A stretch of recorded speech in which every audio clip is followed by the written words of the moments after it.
Have you ever sold a car at auction?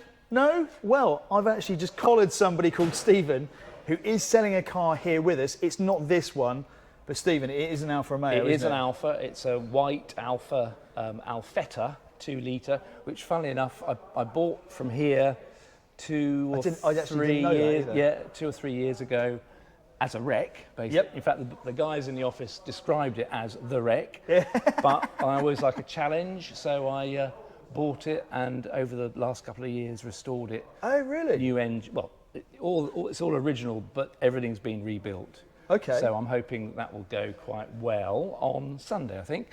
But so without being too biased and saying too much about that car, so you don't think we're, Stephen's a friend of the auction or something like that. Talk to me about the buying experience then, because buying at auction has a certain allure to it. You can potentially get a bargain and all that sort of stuff that goes on in your head. But the reality is that you've kind of got this massive choice. You might come here looking for one thing. How did you end up with that car? With the white Alfetta? Yeah. It's just that I've always been into Alfas. Okay. From, as soon as I could drive, basically. And are you a restorer or you're an enthusiast? No, I've kind of, over the many years, I've gathered friends really around me. Some people can rebuild engines, other people can spray, other people can do metal work or interiors. I need more friends like that, Stephen. But it's taken 30 or 40 years to build up that kind of community. For sure. But in doing it that way, I kind of get them to do all the really specialised bits, and then I get those bits back like a kit, and then I bolt them back together again. And they're not rusty, they're all lovely condition. They've been done. So you're not in some cold, dark garage in the middle of winter covered in oil. You're probably having quite a nice experience. I'm sure you have.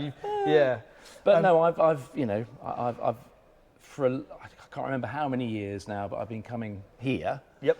And what's the attraction about here then? Obviously, are you relatively again, local? No friend of the auction house or anything, but the rates, the 6% is it? Yeah, I don't. Yeah, 6 is incredibly certainly way back was incredibly low compared to other people. So that kind of attracted. I'm local, so that was brilliant. It's convenient. Yeah. So it was convenience and the quality of the stuff that comes through here and the kind of diverse stuff that comes through. Okay. I said I like Alfas, but I like all sorts of vehicles. I think we're all, and I've always said it's almost harder when you like more types of cars. I almost wish sometimes I was into Mark 1 Golf GTIs from 1982 because it would make my life a lot simpler. So you bought the car here, you've taken it away, you've added to it, pulled it to bits. Had the body shot blasted, basically media blasted, so that all the horrors are suddenly there before you. Yep. And then how bad was it? It was terrible. I was going to say, if it was called the wreck, that's a pretty brave move. The thing is, whoever had sort of done it before had actually masked quite a lot of what was wrong with it. Oh, really? But anyway, doesn't matter. Yep. Once you see it, you either think, right, am I going to scrap this? Or am I going to continue? And I decided to continue. So that's what we did. So when was it finished and why are you now selling it? Are you more of a builder and a restorer or a driver? I love driving. I race actually as well. But I love the kind of getting a thing, putting it back together again. And then driving it for a while. I think I did 1,500 miles in the Alfetta.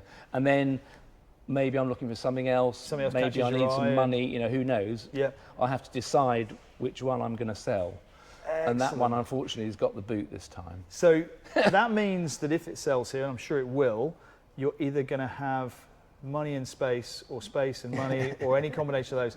Is there something else that's caught your eye? Or are you not going to reveal? No, I actually came to look at this on behalf of somebody else. Yep. So this is he lives down near the south coast, and 2 litre twin cam. He was struck by the colour. Yep. And he said, "Oh, mate, can you go and have a look?" So I was going to come anyway. So here I am looking at this. But it's also, there's a 420G, a Jaguar through there. Well, my father had one of those. Yeah. So it's that kind of thing that draws you to vehicles. You think, oh my God, my dad had one of them. And you remember driving around in it as a little boy or little girl. Well, they've all got 4 wheels and an engine and a steering wheel, so there has to be an emotive reason as to why you invest in the vehicle as well. So Going to sell yours on Sunday? Sunday, yeah. And this one... Sunday I'm not going to ask you for your appraisal of it. Like you said, you're just giving a cursory glance over to make sure it is what it is. It's an honest car. It doesn't look sort of... You always look in the interior and look at the steering wheel and the gear knob and stuff like that, and the pedals, just to see how much wear there is. Look round the body just to see if there are any dents or, bad paintwork. I guess it's this is honest, isn't it? Because as an auction virgin, before I came here, I'd never bought a car at an auction or anything. I'd had no experience of it. So I sort of walked in, and I think sometimes people's view of an auction is tainted by the sort of the overall auction world. So more modern cars, and it was seen as a long way, as a way of just getting rid of cars. Yeah. That's certainly not the case anymore with the classic market or even the modern market because of demand, I'm guessing. It's anything in life, buyer beware. Yeah. And also, what's it worth? Well, it's worth what someone is prepared to pay. Yeah. You only need 2 people in the room. You don't need thousands. Yeah. If 2 people want that car, it's going to go up in exactly. Oh, well, yeah. Obviously. I think the thing for me that appealed was we're in the middle of a 250 car classic car showroom, and they've not been sat here for a year, 18 months accumulating dust. They've literally come in. They're I should think the vast majority will go. Yeah. So it's just that sort of, and you've got all the people that are turning up to look at A35s, might see a Morris Minor, who might see a TVR, who might see an Alfa ROMEO, might see a Jag. So, Stephen, I've taken up loads of your time. No, it's fine. Thank you so a pleasure. much. I love talking about cars. We're going to let you get back to the boat because that's where the tans come from. There was a North Norfolk tan. Exactly. And if you haven't been to North Norfolk, and specifically Kings Lynn, Thursdays and Fridays, there's the viewing day. So we're right in the last couple of hours of the viewing day on Friday. Still got a few hours to go. So if you're an hour and a half drive away, you can still make it.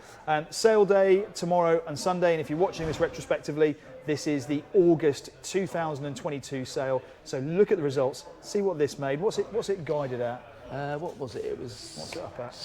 2 to 3, 750. For £3,000 to £4,000, yeah, that's a great car. And I think the thing, without waffling on for too much longer, this is a modern car.